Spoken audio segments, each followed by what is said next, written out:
Buenos días, amada Iglesia, Casa de Oración Pan de Vida. Qué gusto estar con ustedes y tomarnos juntos hoy un cafecito con Dios. Que el Señor los bendiga.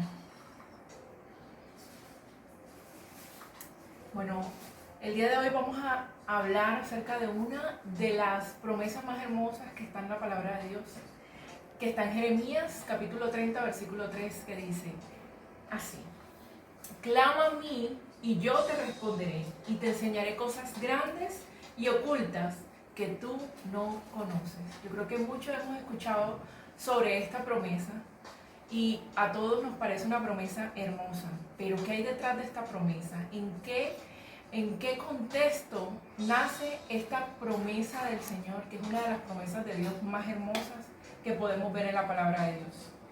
Y vamos a buscar el contexto bíblico y vamos a Jeremías 33, versículo 1, versículo 2, y dice así: vino palabra de Jehová a Jeremías la segunda vez, estando él aún preso en el patio de la cárcel, diciendo: así ha dicho Jehová, que hizo la tierra, Jehová, que la formó y la estableció con firmeza, Jehová es su nombre. Clama a mí y yo te responderé y te enseñaré cosas grandes y ocultas que tú no conoces. El profeta recibió una de las promesas más grandes de la palabra de Dios, pero la recibió en el lugar más duro, en el lugar más deprimente, más desolado. La recibió en el patio de la cárcel, del palacio del rey. Pero, ¿por qué Jeremías estaba preso? ¿Cuál era el delito que se le podía acusar al profeta de Dios? Era un hombre santo, era un hombre íntegro. ¿Por qué estaba en las celdas? ¿Qué había hecho este hombre y por qué se le acusaba? Jeremías estaba sencillamente preso porque él le dijo al rey Sedequías que lo que le venía a él no era favorable, que lo que le venía a él era sencillamente juicio, porque no iba a vencer al rey de Babilonia y todo lo que él había preparado no iba a ser a su favor. Esto enfureció tanto al rey Sedequías que él decide llevar preso al profeta Jeremías. Jeremías cae a las rejas, pero en medio de que él se encontraba en el patio de la cárcel, viendo tal vez las paredes, viendo tal vez las rejas y viendo tal vez el piso donde se encontraba en una profunda desolación, desesperación, desesperanza, él pudo escuchar la voz de Dios que le dijo: clama a mí y yo te responderé. Y no solamente el Señor le dice eso, dice también que te enseñaré cosas grandes y ocultas que tú no conoces. Entonces, en medio de esa circunstancia devastadora, muy triste, Dios le habla a Jeremías y le dice: clama a mí que yo te responderé. Entonces dice así: el lugar donde Jeremías recibe una de las promesas de aliento más bellas de parte del Señor es el lugar de la cárcel. Ahora, vamos a continuar y vamos a ver en qué parte dice eso. Vamos a Jeremías 32, versículo 2 al versículo 4. Y dice: entonces el ejército del rey de Babilonia tenía situada Jerusalén, y el profeta Jeremías estaba preso en el patio de la cárcel que estaba en la casa del rey de Judá. Porque Sedequías, rey de Judá, le había puesto preso diciendo: ¿por qué profetizas tú diciendo: así ha dicho Jehová, he aquí yo entrego esta ciudad en mano del rey de Babilonia y la tomará? Y Sedequías, rey de Judá, no escapará de la mano de los caldeos, sino que de cierto será entregado en mano del rey de Babilonia y hablará con él boca a boca y sus ojos verán sus ojos. Entonces ese fue el panorama. Él estaba encerrado, pero estaba después de haber realizado o haber cumplido el llamado que Dios le había dicho. Y Dios le decía: Jeremías, clama a mí. Que es el clamor que el Señor nos pide a nosotros cuando estamos en un momento angustiante. Es llamarle a Él, es exaltar al Señor.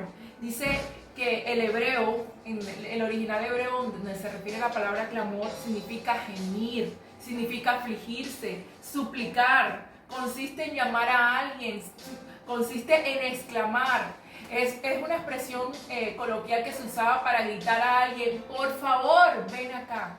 Eso es lo que significaba clamar. Y Dios le estaba pidiendo que en medio de los barrotes de la cárcel, que le clamara a él. Entonces eso hizo el profeta, clamó. Y él iba a clamar, pero iba a ver la respuesta de Dios. ¿Esto qué significa? Que la petición que el profeta le estaba haciendo al Señor iba a ser contestada. Que Dios le iba a contestar esa petición que le estaba haciendo. Pero además de eso, el Señor le da algo especial a Jeremías. Y lo que le dice es, te mostraré cosas grandes y ocultas que tú no conoces. Y aquí vemos algo más profundo de parte del Señor. ¿Qué significa eso? Significa que sencillamente Él va a mostrarle al profeta cosas que son inaccesibles o impenetrables por la mente humana, se la va a mostrar Él. Porque van a venir del misterio y de la revelación del Señor al profeta. Cuando se usa esa expresión en la palabra de Dios sobre algo que es una cosa grande y oculta, en el original hebreo eso denota cuando se habla de una ciudad que está llena de fortalezas, que es una ciudad que es impenetrable, que es inaccesible. Y dice el Señor que eso que está dentro de esa fortaleza, ese tesoro que está dentro de esa gran ciudad, donde no todo el mundo puede acceder, donde no todo el mundo puede entrar, eso es lo que Él tiene preparado para los que le aman. Ese tesoro, dice el Señor, que se lo iba a revelar y se lo iba a mostrar al profeta Jeremías. Y dice la Escritura que Él nos va a mostrar a nosotros cosas que ojo no vio, cosa que oído no escuchó y cosa que todavía la imaginación del hombre no ha podido crear, no ha podido pensar.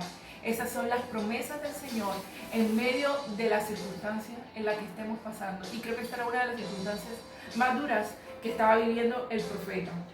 Entonces, ¿qué se refería a eso? Algo que va más allá del conocimiento humano, pero también se usaba para cosas que van más allá de la visión humana, de lo que yo puedo ver. Y aquí vemos la gran promesa del Señor. Que el profeta estaba encarcelado, que el profeta no podía salir, digamos, de las paredes del patio en donde él se encontraba, que solamente veía rejas o solamente veía paredes, o su momento más agónico solamente podía ver el piso del patio de la cárcel. Ahí en medio de esa situación, Dios le iba a mostrar los tesoros que estaban dentro de las ciudades amuralladas, de las grandes ciudades que estaban fortalecidas, eso que es inaccesible para el hombre, Dios se lo iba a revelar por amor a Él, por su gran misericordia. Y vamos a leer otra cita bíblica que dice, vamos a Jeremías 29:11, y dice así, porque yo sé bien los planes que tengo para ustedes, afirma el Señor, planes de bienestar y no de calamidad, a fin de darles un futuro y una esperanza. Gracias, Señor, por este tiempo. Gracias, Dios, porque tú eres un Dios bueno y misericordioso, Señor.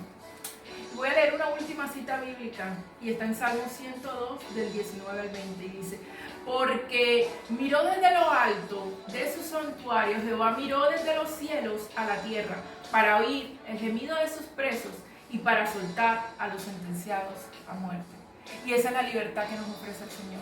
Una libertad espiritual, una libertad que va más allá del conocimiento humano, de lo que la gente dice o de lo que nosotros mismos podemos ver.